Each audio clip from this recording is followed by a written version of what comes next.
こんにちは、リットです。今回の動画ですね、WPL ジャパンの動画になります。こちらのカスタムパーツですね。高精度ハードスチールリアアクスルベベルギアセット。こっちがリアですね。これと、あとはこっちちょっといっぱいありますけど、こちらが高精度ハードスチールフロントアクスルベベルギアセット。こちらのですね、注意点や組み付けの仕方について紹介させていただきます。まずこちらの商品ですね、注意点からご案内させていただくんですが、まず上級者向けのアップグレードパーツになりますと。あとですね、取り付けにはお客様ご自身による加工や調整が必要です。メタルアップグレードパーツを組み込み済みの車体への使用が前提です。で、ノーマル状態の車体には取り付けができませんのでご注意くださいという形になります。あともう一点ですね、これはリアだけの注意点になりますが、こっちですね。このリア用付属のアクセルシャフト。これですね。このシャフト。これについては純正よりも短くてですね、使用できませんので、純正のシャフトをそのまま使ってくださいというお願いになります。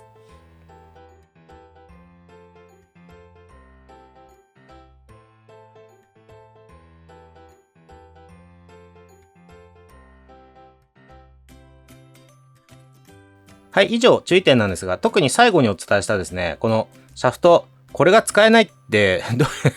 ういうことって思われる方もいらっしゃるかもしれないんですが、サードパーティー製ですね。サードパーティー製で特に海外製品っていうのは結構ですね、こういうことがあるんですね。で、実際 WPL の RC カー向けのサードパーティー製のカスタムパーツっていうのはですね、かなりいろんなものが出てるんですが、うちが取り扱ってないものも含めてですね。で、うちでもそういったものをいろいろ取り寄せて、チェックしてですね、これはいいねとか、これなら問題ないねっていうものを取り扱うようにもちろんしてるんですね。ただ、なかなかですね、このサードパーティー製っていうのは、いわゆる当たり外れがありまして、これは日本国内で、責任を持って販売するにはちょっと厳しいねっていうものが、正直ですね、かなり多いです。で、そのいい例が、ショックアブソーバーなんですけどね。結構問い合わせとかご要望多いんですけど、ショックアブソーバーの WPL ってないじゃないですか。ないっていうのは、うちが取り扱ってるもので、ショックアブソーバー、ショックですよね。サスペンションのショック。あれのカスタムパーツっていうのが、今うちないんですよ。取り扱いが。で、実はあれもサードパーティー製ですごいいろいろ出てるんですけど、で、もちろんいろいろ試したんですけど、ですね、まともな、言い方が難しいですね。まともなやつがないです。言い方が難しいです。なかなかですね、厳しいものが多くて、ちょっとこれはなっていうのばっかりで、今のところですね、ちょっとうちが取り扱いしてるのはないという現状があるんですが、すいません、ちょっと話が逸れちゃうんで、今回の話に戻しますね。そういうわけで、今回のこのリアアクセルシャフトもですね、他は素晴らしいんですよ。全体的に素晴らしいものとしてはすごい、精度もいいし、いいなっていう出来なのに、なんでここだけっていうところがですね、このシャフトが、なぜか短いと。リアだけなんですけどね。ただ、このシャフトは、WPL 純正のメタルアップグレードパーツセットに含まれるそのシャフトでも、全然問題ない、ものにはなってますので、そこをですね、ご了承いただける方、つまり、せっかく買ったのに、付属のシャフト使えないってどういうことやねんっていう。そこを、それでもいいかというふうにご了承いただければ、ご購入くださいっていう、ちょっとそういったご案内で、これはですね、取り扱いをさせていただくことにしました。ちょっと他が、このシャフト以外がすごい良かったので、フロントは全体的に問題ないですけどね、シャフトも、使えます。はい。というわけで、それでも良ければ、ぜひご検討くださいということで、よろしくお願いいたします。はい。以上がですね、注意点になります。では、逆にですね、どこが良くなるのっていうところなんですが、なんといってもこのギアですね。このベベルギアと、前後一緒ですけどね。このベベルギアと、このインプットギア。これがですね、ハードスチール製で、強度的にももちろん信頼性が向上しますし、あとバックラッシュの調整ですね。これがすごい楽になります。バックラッシュっていうのは、このギアが噛み合いますよね。このギアが噛み合う時の、ここの隙間の調整。これが、メタルアップグレードパーツセットを組んだことある方、わかると思うんですけど、きつすぎちゃうと、すごい回りづらくなる。で、緩くしすぎちゃうと、通常時はいいけど、ちょっとトルクがかかった時に、こう、ガリガリっと滑ってしまう。っていう、ちょっとそこの微妙な調整が、バックラッシュですよね。これが楽になります。これですね、この純正のメタルアップグレードパーツセットに含まれる、この金色の真鍮製のベベルギア。これ、そのコストとのバランスの問題だと思うんですけど、正直精度的にはちょっとっていうところありますよね、これ。で、これ回してみるとわかるんですけど、こうシャフトにはめて、こう回してみるとわかるんですけど、すいません、ちょっと画面だとわかりづらいと思うんですけど、これ実際自分でやってみると、こうわかるんですけど、ほんの少しこうたわんでるんですよ、これが。これが、こっちだと全然ないです。もうカチッとしますね。精度的にも強度的にもっていう感じですけど。で、そこがですね、一番いい点かなというところです。あとは、特にこのフロントなんですけど、こればっかりはちょっと好みの問題みたいなところもあると思うんですけど、特にこのフロントのパーツ構成、例えばこのナックル、アルミですよね。アルミで、ちょっとこう、グレーのアルマイトなってて、かっこいいと。これがすごくいいところだと思います。あとこのリンケージ類ですね。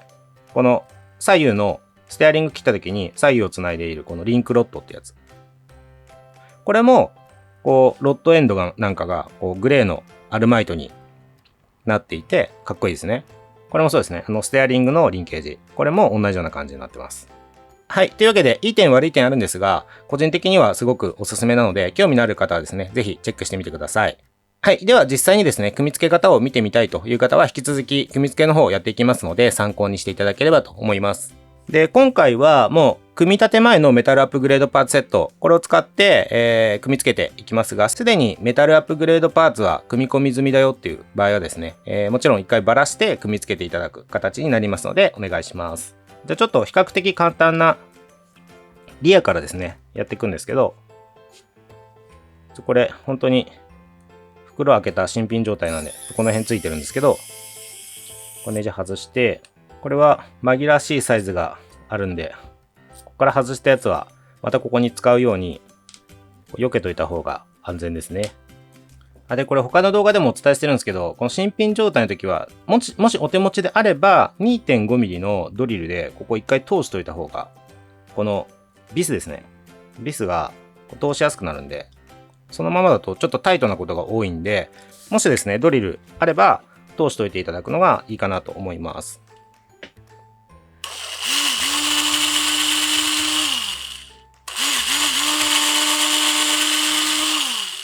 で、もちろんこの時に、これは一緒に通さないでくださいね。これ一緒に通すとネジが効かなくなっちゃうんで、ここはネジの受けがありますので、これは外した状態でやってくださいね。この赤いやつと、このアクセルのハウジングですね。こ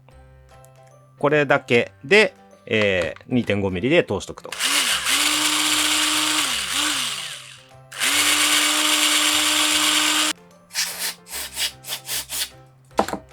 はい。で、今ちょっと削りカスも綺麗にしたんですけど、これで、このシャフトですね。これがちょっと短いんですよ。このシャフトが、この純正と比べると、両方外しちゃいましょうか。こんな感じで短いんですね。で、一応ですね、使えないことはないと思うんですけど、これ僕の個人的な判断なんで、お使いになる方ご自身で、ここは、選択っていうか、全然、こっち使ってみようっていうので、使ってみていただいてもいいのかなとは思うんですけど、ここが、D カットって言って、平らに削られてる面までは、一緒なんですけど、そこから先がないんですね。で、ないと、芋ネジで止めるんですけど、浅いんですよ、この入りが。これぐらいになっちゃうんで。で、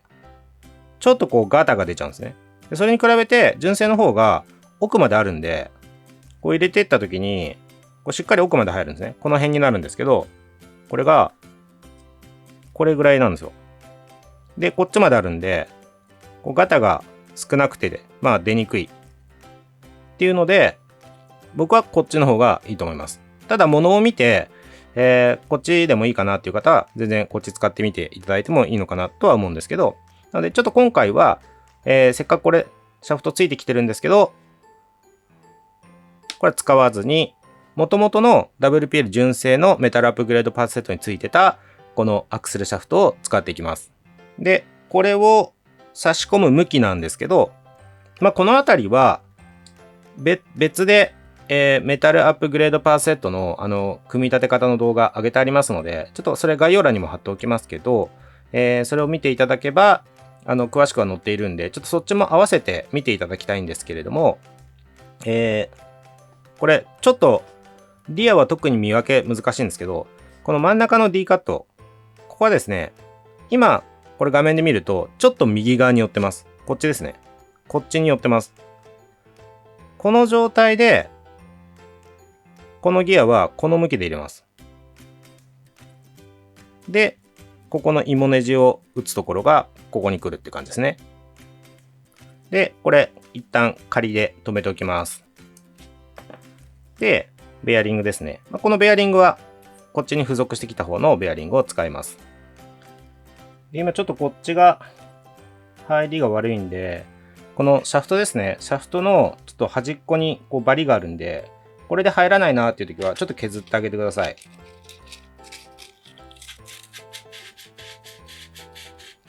こうシャフト全体削っちゃうっていうよりかは、この面取りっていうか、こう角っこですね。この角だけをこう、ちょっと削ってあげる感じです。こう、全体をこう、くるむようにして、こう、削ってしまうと、そんなに大丈夫だと思うんですけど、このシャフト自体が痩せちゃうっていうことになるんで、良くないですから、この、あくまで今、ちょっとベアリング入れるのに、角のバリだけが邪魔だったんで、そこだけ取るって感じですね。ちょっと回しながら、こう、バリを取ってあげます。はい、これで通るようになりましたね。で、今度はですね、ここが、多分、新品状態のままだと、もうこの時点で、ここが当たっちゃうと思うんですよ。ここですね。ここの部分が当たっちゃって、こう、スムーズに回らないと思うんで、ここがもうほとんどの場合やらないといけない加工の部分になるんですが、これすでにメタルアップグレードパーツセットを動画見てもう組み立ててあるよっていう方は、ここ削ってある場合もあると思いますので、今、ここでこれがそのまんま入ったら、とりあえずこのベアリング2個ですね、つけて、ここにこう当ててみて、スルスル回るよっていう状態だったら問題ないです。で、新品の状態、このハウジングがですね、新品の状態で、同時にこれを組み付けるっていうような状況の場合には、まず間違いなくここは削らないと入らないと思います。今から削るんですけど、ここですね。ここを削っていきます。ヤスリの当て方としては、ここに対してこうなりますよね。で、こっちにこう力を入れながらこう擦るっていう感じになりますよね。なので、この向きで、こうですね。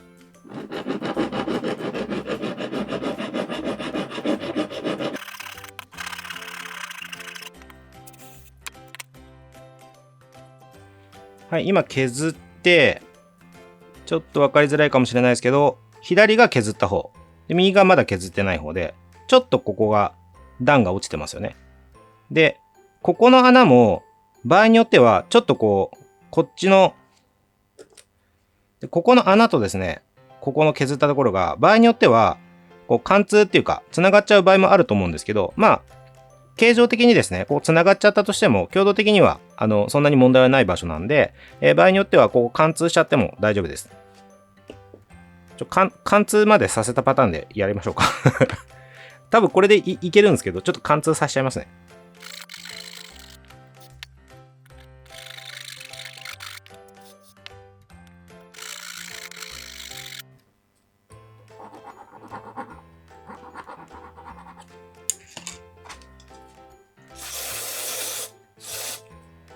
はい。これが今左側ですね。貫通までさせたパターンです。こんな感じで。だいぶこう落としてますよね。右に比べてこの段が下に来てると思います。これで、これを当ててみると、こう、すんなり入るようになりましたね。で、ちゃんと回ると。この状態が理想です。で、この時にですね、ちょっとおすすめの方法として、ここに SIM を1枚、場合によっては2枚入れてもいいんですけど、基本的には1枚がいいですね。2枚入れるとちょっとバックラッシュがきつくなっちゃうんで、まずは1枚入れてみて、調整するっていうのがおすすめなんで、よければ合わせてですね、その SIM、を、ご用意いただいて、それをここに1枚ですね、入れましょうというのがおすすめです。ちょっと入れてみますね。で、SIM これなんですけど、これC34 の場合は謎におまけでついてくるんですけど、2枚かな。それをお持ちの方はそれでもいいですし、別売りでも売ってますので、よければこの SIM を使ってください。これが、ですね、こっち側に入れても、こっち側に入れても、今回の場合はどっちでも同じかなと思うんですけど、一応今回、ベベルギア、SIM、ベアリングにします。多分形状的にこっちの方がいいかなと。ベアリングって外の輪っかと内側の輪っかがこう真ん中にボールが入っててこうスルスル回るようになってると思うんですけど、こっちのハウジング側はベアリングの外で指示されるような形状になってますので、こうベアリングの外側がこっちが外側で、こっちはこの SIM でベアリングの内側を指示するっていう感じで、多分この方がよりスムーズに回るんじゃないかなと。どっちでも変わんないと思いますけど、ここは。一応ちょっと細かいところですけど、多分内側の方がいい気がします。で、これをですね、ここにこう入れると、今 SIM が入ったことによって、かなりここはですね、こう横方向のガタがなくなってかっちりしたと思います。はい。で、ここで、この時点でもですね、当然、こう、ある程度スルスル回る状態っていうのを確認しつつ、もしですね、SIM 入れた方が渋くなっちゃったよっていう場合は、あまりにも気になるレベルでこの周りがですね、渋くなっちゃった場合は、SIM なしでやっても、問題はないと思います。今回なしでもいいかな。すいません。説明しといてあれなんですけど、今、SIM 入れた方がちょっと周りが渋いですね。で、SIM 抜くと、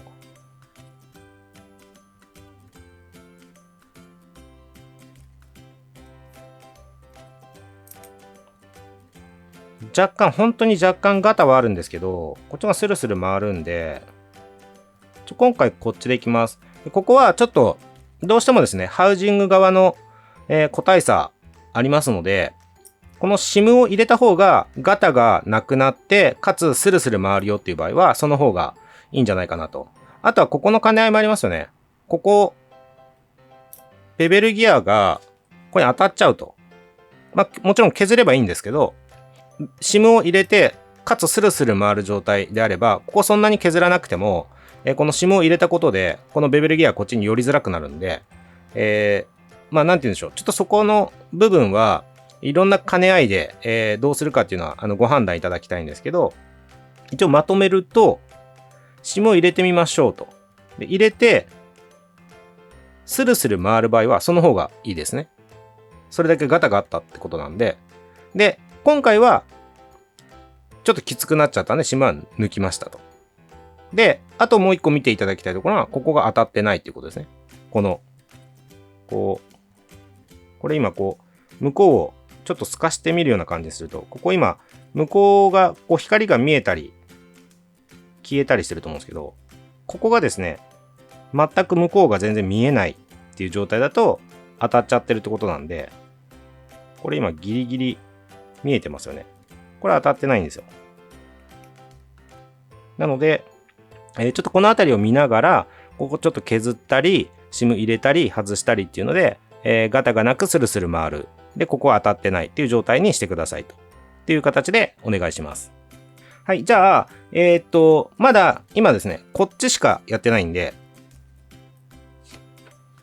こっち側ですね。こっちがまだ削ってないんで、こっちも削っちゃいます。はい。で、今削ったんですけど、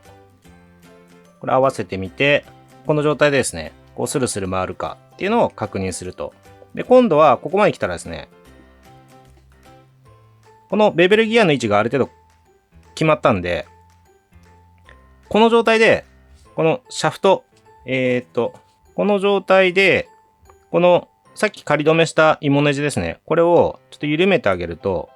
シャフトがですね、この芋ネジを緩めたことによって、左右に動かせると思うんですよ、ある程度。で、ここでセンター、シャフトをなるべく真ん中、例えば、これ今左に寄っちゃってるんですよね。こっちが飛び出てるのに、こっち全然飛び出てないじゃないですか。これだと、今シャフトが、左側に寄っちゃってる状態なんで、これをなるべく真ん中ですね。めちゃめちゃ厳密にやる必要はないですけど、こっちの出っ張り具合と、こっちのシャフトの出っ張り具合が、なるべく同じになる位置で、これを固定したいんですよ。で、もうこの時点で、ネジロック剤を打っちゃった方がいいですね。ネジロック剤打って、で、芋ネジ入れて、で、ネジロック剤が、そんなにすぐ固まることはないですけど、固まってしまう前に、センターを、このシャフトの左右の位置ですね、センターを見て、で、しっかり止めると。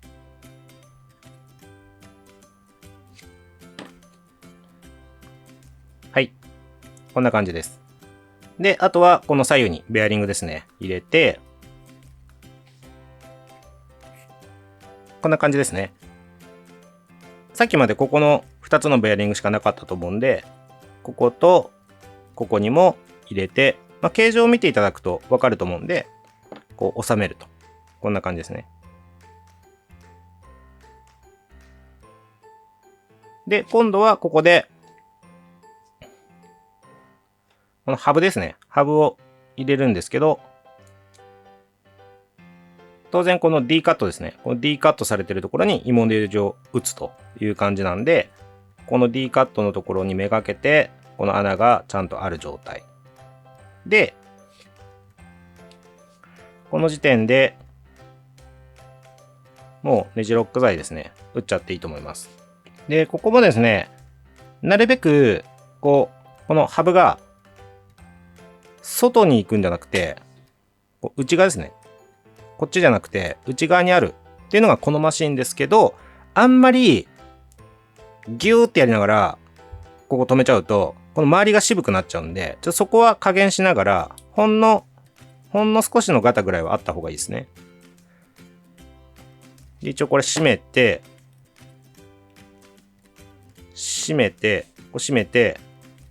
で、回るか。1個目はまず大丈夫だと思うんですけど、特に2個目ですね。2個目もきつくやっちゃうと、周りが渋くなっちゃうことがあるんで、そこは注意してください。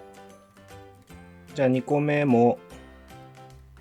ネジロック剤入れて、ここですね。ここに入れて、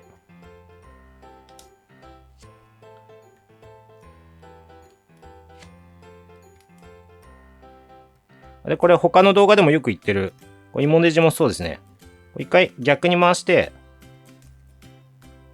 コツっていったところから入れていくと、斜めに入っちゃうことがないですね。で、しっかり締めていきつつ、これを寄せすぎないけど、ガタはないようにっていうところで、止めると。これで今回してみると、ちょうどいいぐらいですね。これで、左右のガタもほぼない状態で、スムーズに回ると。これが、アクセルをあまりにも内側に寄せながら、この芋ネジをギュッと締めちゃうと、この周りが悪くなっちゃうことがあるので、そこは注意してください。で、一応両方合わせた状態でも、スムーズに回るかっていうのは確認しておいた方がいいかなと思います。はい、これでスムーズに回る状態で、かつネジロックもですね、こことここ、ちゃんとできた状態になりますので、ここでグリスアップですね。グリスアップをしておくんですけど、ここは、どんなグリスを使うかっていうのは人それぞれ好みだったり考え方だったりっていうのがあると思いますので、何かしら、なしはダメですね。なしはダメですけど、何かしらグリスアップをしてから、組んでくださいという形でお願いします。今回は、ここ、液体系のオイルですね。液体系のオイルをこのベアリングに刺して、4箇所ですね。刺して、ほんのちょっといいですよ。で、この状態で、これですね。これを、先に僕はつけちゃった方が、このモナカ合わせになってるハウジングが分かれることがないんで、これ一応つけちゃいます。つけちゃって、作業しやすいかなと思うんで、その方が。で、前、他の動画でも紹介したと思うんですけど、これ、何でもいいっちゃ何でもいいですけど、今回はこのスーパールブってやつを使います。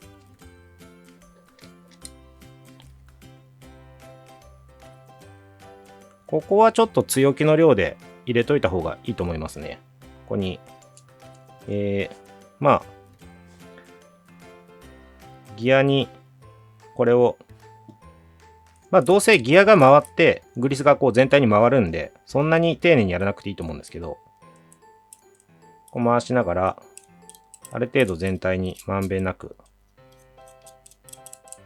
こう山の中にこう埋め込んどくみたいな感じですよね。がいいんじゃないかなと思います。で、これの向きですけど、いろんな組み方があるんで、この限りではないんですけど、ほとんどの場合、この丸いところが、今見ると左に寄ってますよね。左に寄ってる状態で、この WPL っていう文字が、普通の向き。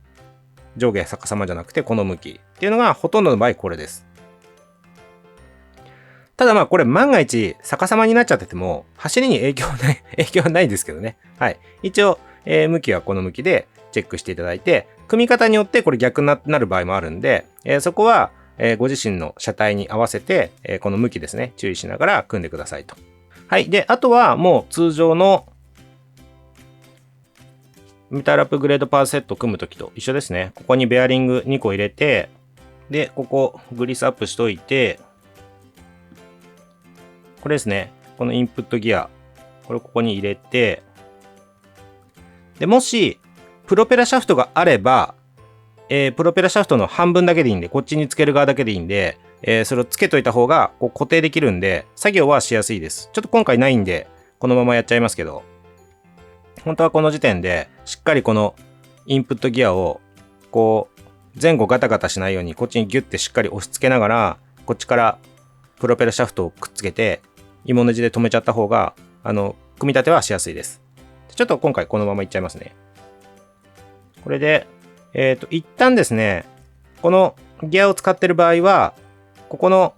ペーパーガスケットこれなしから始めてみちゃって大丈夫です。なしでいけちゃう時もあるんでほとんどの場合、メタルアップグレードパーツセットそのままの状態で組むときって、だいたいここ4枚とか3枚とか使うと思うんですね。あ、こっちか、ごめんなさい、こっち。こっちにペーパーガスケットを3、4枚入れることになると思うんですけど、だいたいこのギア使ってるときは、なしから1、2枚ぐらいまでですね。使っても。今やっぱり結構緩いですね。なしでも。これで一旦仮組みしてみます。で、最初に避けといたこのビスですね。このビス4つをここに戻して、ちょっと止めてみます。でこの時に、このベベルギアがこう斜めに噛み込んじゃうと全然回らない状態で締め付けちゃうことになるんで、ちょっとここが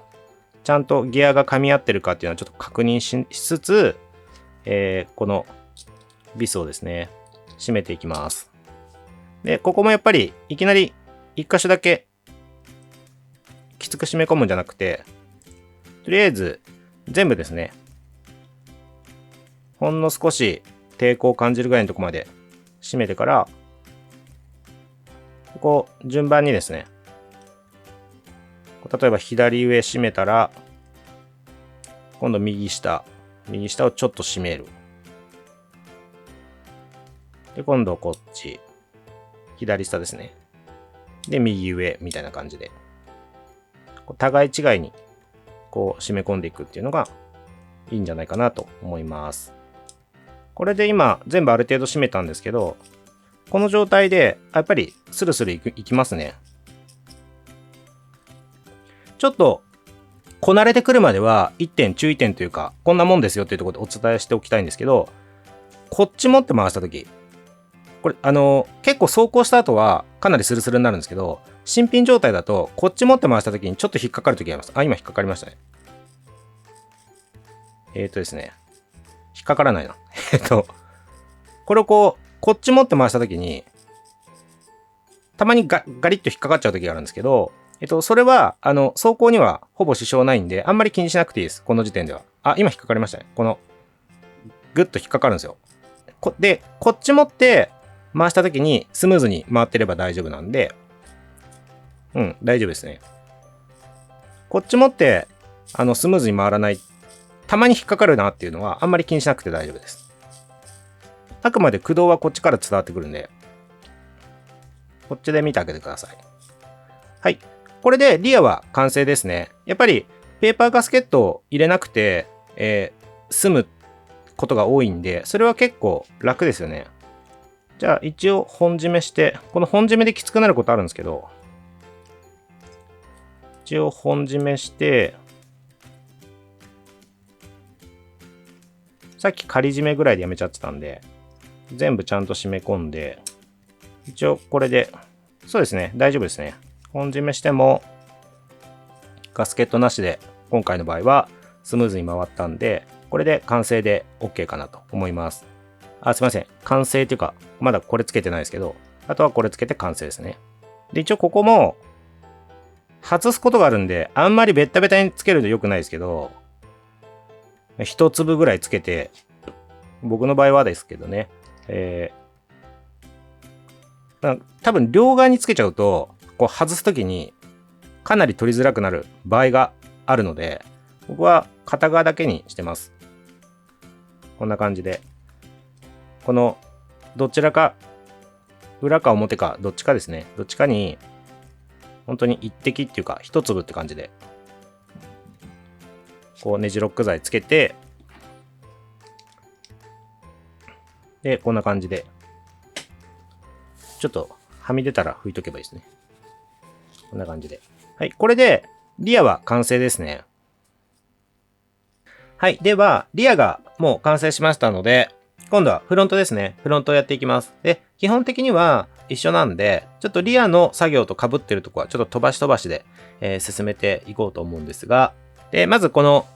アクセルのハウジングですね。ここのネジ4つ外して、で、ここですね。ここを削っていきます。はい、ここですね。削りました。で、フロントも同じく、ここちょっと貫通させるところまで削るパターンでやってます。で、組んでいくために、もちろんここですね。ここは一旦外しますと。で、フロントはシャフトですね。シャフトもそのまま使っていけるんで、このシャフトを使っていきます。で、フロントは、まあちょっとリアとほとんどこの辺一緒なんで、手早く進めていってしまうんですが、ベベルギアですね。ベベルギアが入ってます。で、ここですね、スペーサー、とりあえず1枚入れます。で、ベアリングですね。この左右に1個ずつ入れますと。で、これで一旦ここに収めてみて、フロントもちょっと今回はスペーサーいらないかな。いらないっぽいですね。ちょっとシャーっといかないんで、これぐらいだったら、なしでも良さそうです。なので、ちょっとスペーサー、1枚さっき入れましたけど、これは抜きました。抜いて、そうですね、これで、こう、シャーっと回る感じで、ガタもちょっとはありますけど、ちょっと渋いよりは、ガタがあった方が、ちょっとガタがあるぐらいの方が、僕はですね、いいかなと思います。で、このある程度のガタも、後で両側にこれをこう取り付けることによってちょっとなくなるんで、これで進めていきます。じゃあもうここはネジロック打っちゃいたいと思います。で、この時に、これもリアと一緒ですね。このシャフトがセンターに来るようにこう見ながら止めた方がいいですね。はい、今もう止めちゃったんですけど、こう何を見たかっていうと、このシャフトですね。シャフトが右にも寄ってない、左にも寄ってない、ちょうど真ん中に来てるっていうのを、しっかり見ながら、この芋ネジで固定したという状態です。で、続いてベアリングですね。ベアリングを両サイドにも入れて、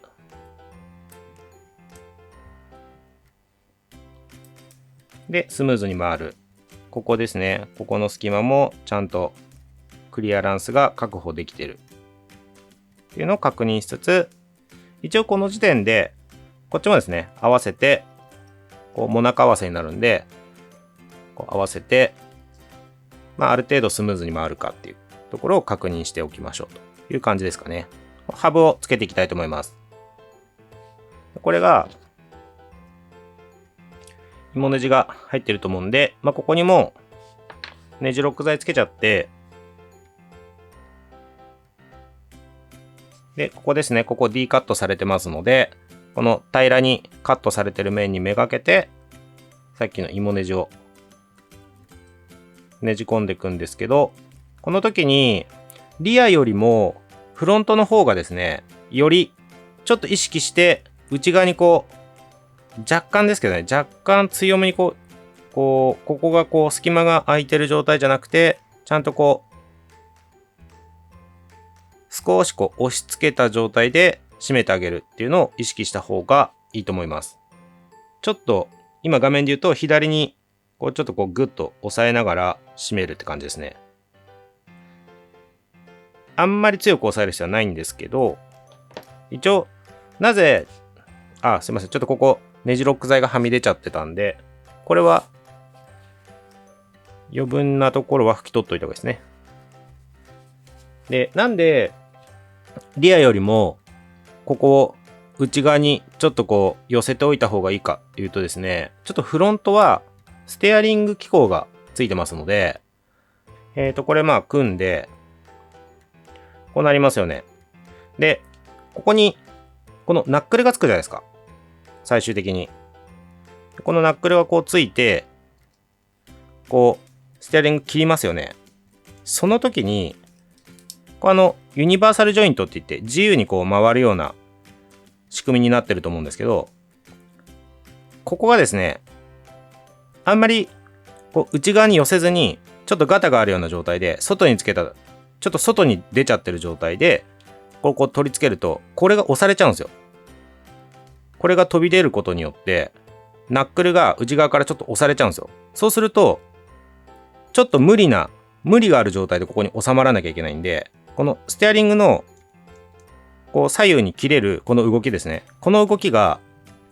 ちょっと硬くなっちゃうことがあるんで、リアよりもちょっと意識して、より内側にこれを入れるように。で、もちろんリアの時もちょっと説明したんですけど、これを寄せすぎると、この動きは渋くなっちゃうんですよ。この動きが。なんですけど、ここが多少渋くなるよりも、ステアリングがサクサク、こうスルスルっと切れた方が僕はいいと思うんで、おすすめは、リアに比べてフロントの方が、ここをですね、ちょっと内側に寄せるのを意識しながら、こう締めるというのがいいかなと思います。じゃあ反対側もつけちゃいますね。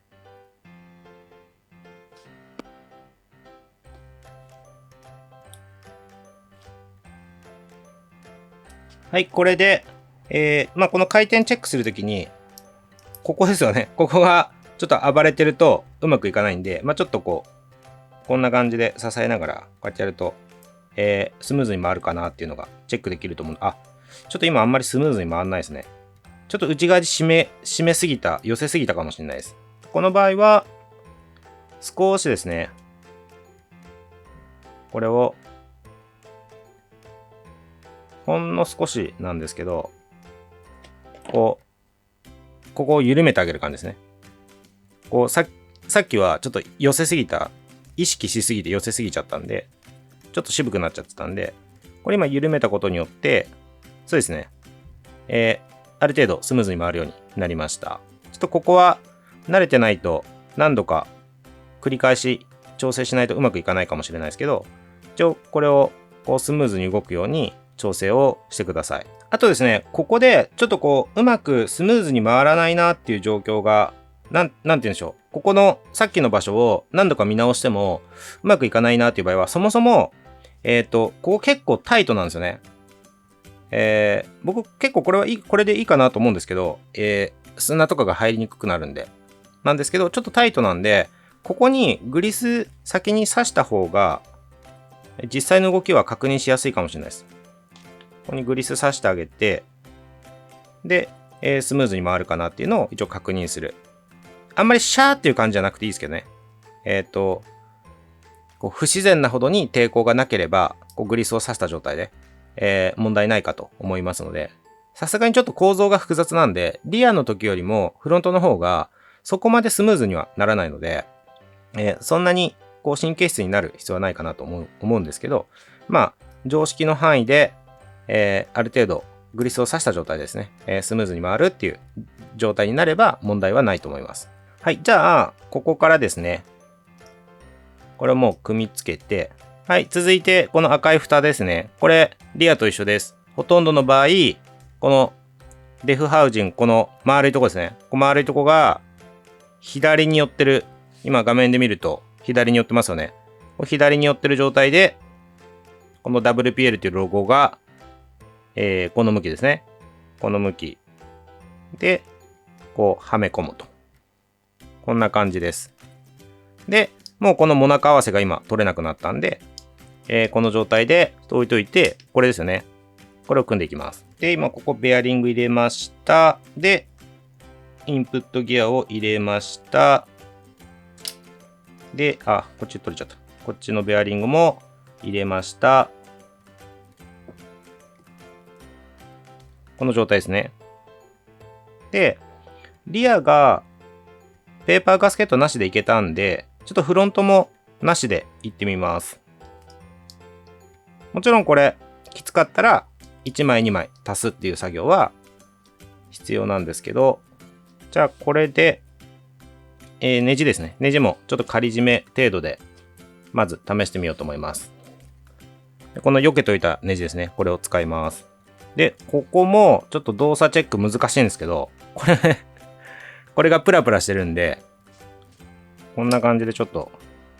下はまっすぐな状態保って、こう回してあげると、多分回ると思うんで、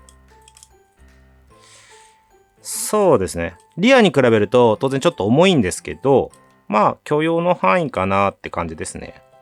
こう、シャーっとはいかないですけど、正直ですね、この時点で若干、めちゃめちゃ重かったらダメですけど、調整してほしいですけど、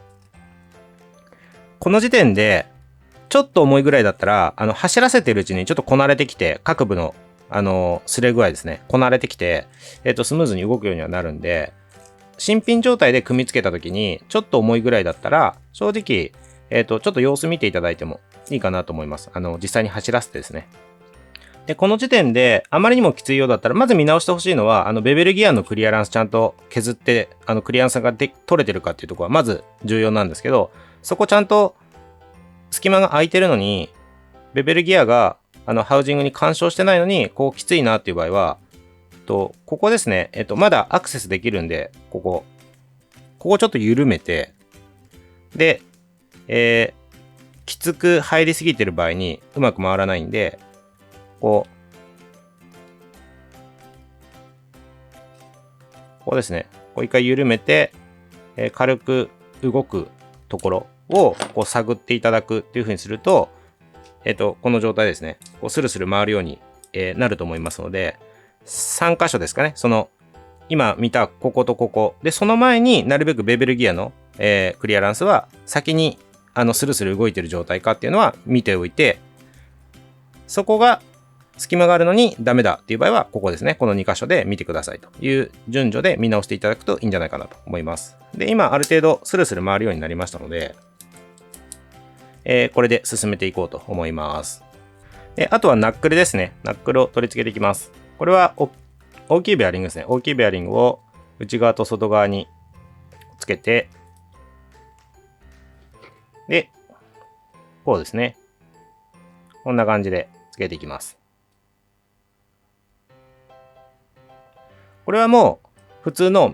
メタルアップグレードパーツセットと、やり方は一緒なんで、そんなに難しくないと思うんですけど、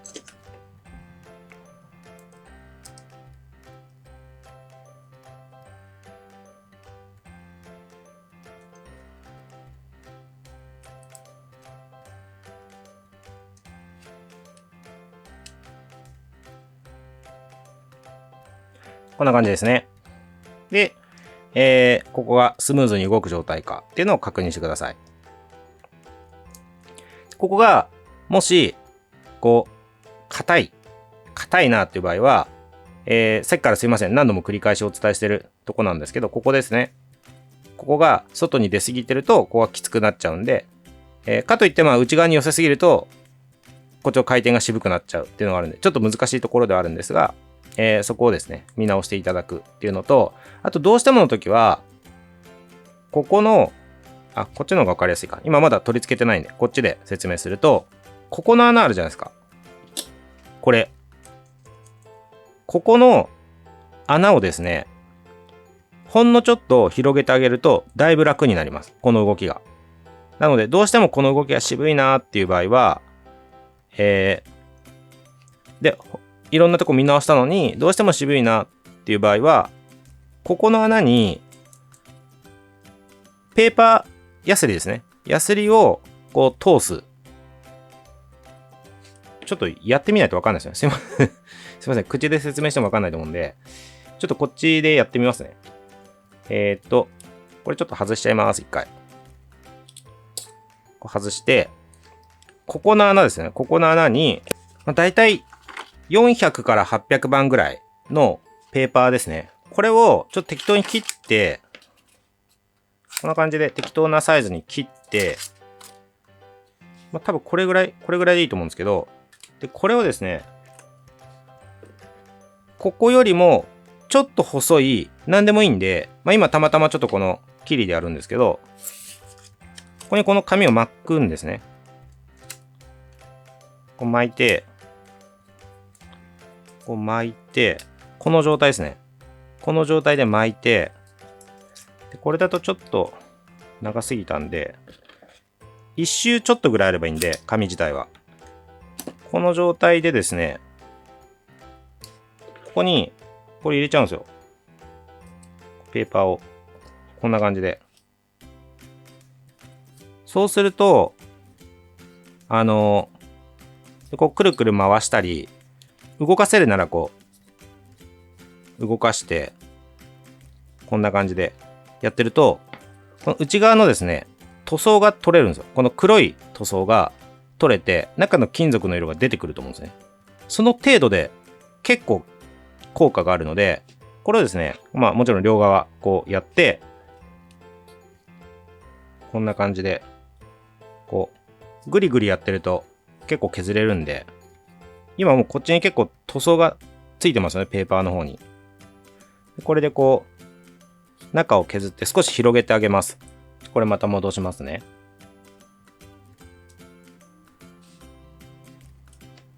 じゃあちょっとこっちも組んじゃいますね。組んで、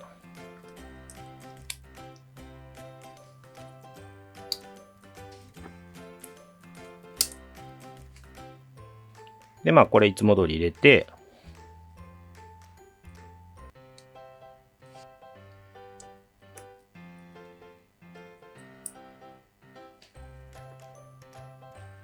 正直この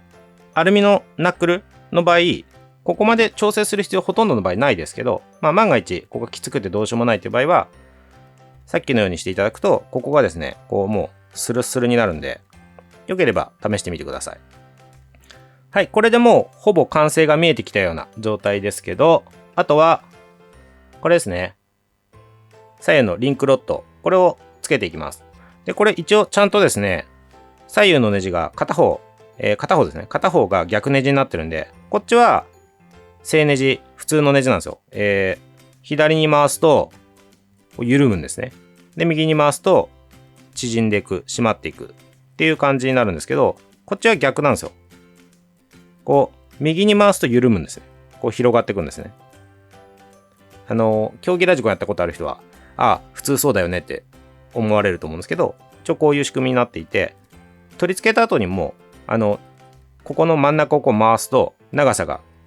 ここを回すだけで、こう広がったり縮んだりっていうことができるようになります。なので、一応左右ですね、こう、大きく、例えば、片側だけすごい開いて、こっちは閉まってるみたいな状態になってないかっていうのを確認して、とりあえず取り付けちゃって大丈夫かなと思います。はい。で、ここの取り付けなんですが、まず、この向きの時に、こっち側は、この付属してるネジのうち一番短いやつ。この長さのやつですね。この長さのやつ。これを、ここに取り付けます。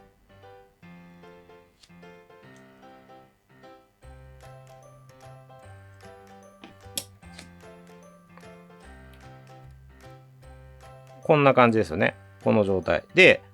こっちは、この、すごい長いのがついてたと思うんですけど、これを使います。この状態ですね。で、サーボとつなげるために、これを取り付けると。これを、ここを取り付ける。っていう感じになります。で、あとここですね。ここをナットで留めたいんですけど、実は今回のこのセットにナットが付属してないんですよ。ついていてくれよって正直思ったんですけど、すいません。で、ここは M2.6 っていうサイズのナットが必要になるんですけど、メタルアップグレードパーツセットとか、もろもろ、いろいろカスタムパーツ付けられてる方は、結構高い可能性で、この M2.6 っていうサイズのナットが余ってると思うんで、それで止めてあげてください。で、ない場合はすみません。ちょっとご自身でご用意していただかないといけないんですけど、今すみません。指でこう締めただけですけど、実際は、先の細いペンチとかでもいいので、工具を使ってグッと締めておくという風にしてください。で、あとは、この各部の長さの調整はですね、車体に合わせて適宜していただければと思うんですが、ちょっと、最後に固定するポイントだけ説明しておきたいので、例えばですね、この長さ調整しますと、ここの場合、こう回していくと、こうやって回していくと、これ今両側広がりましたよね。これで、ちょうどいいところを探した後にですね、そのままだと、当然走っているうちに振動かなんかで、こうだんだん回って狂ってきちゃうじゃないですか。なので、ここをですね、これなんていうんですか、友締めっていうんですか、ナットがこうついてるじゃないですか。ここを、こちら側に、これもですね、細いペンチかなんかでグッとやっておけば動かなくなるんで、長さを調節した後に、ここのナットを、例えば、こちら側だったら、この位置じゃなくて、こう回すと、ロッドエンド、こちら側にこう寄っていきますよね。で、こう寄っていくんで、こっちに対してグッと締めとくっていうやり方で、こう動かなくなるんで。で、反対側も一緒です。こちら側に目いっぱい寄せてきて、で、グッと締めておくと。ここも一緒です。こっちも。っていう風にして固定がちゃんとできますので、これ結構そのままになっちゃってる人結構多いんで、しっかり固定をしてあげてください。はい。というわけで、これでフロントも完成ですね。ちょっと今回はあくまでも、このパーツの組み込みだけで、の説明になりますので、車体への取り付けまではやらないんですけど、ここから先はメタルアップグレードパーツセットの手順と一緒なんで、良ければですね、そちらの動画を見ていただきつつ、組み込みをしていただければと思います。はい。というわけで、今回ですね、ちょっと、付属してるリアのシャフトがちょっと短かったり、今さっき最後ですね、ここのナットが、つけといてくれればいいのにってやつがついてなかったりっていう、ちょっと残念ポイントはあるんですけど、全体的にはすごいいいものだったんで、うちがお取り扱いをさせていただくことにしたこちらのですね、パーツについて、ご紹介と組み付け、ご説明させていただきました。で、ちょっと残念ポイントはあるものの、それでも、いいよねって思っていただけた方は、ぜひ、試していただきたいなと思いますので、お願いいたします。では、今回の動画ですね、以上になります。ご視聴いただいてありがとうございました。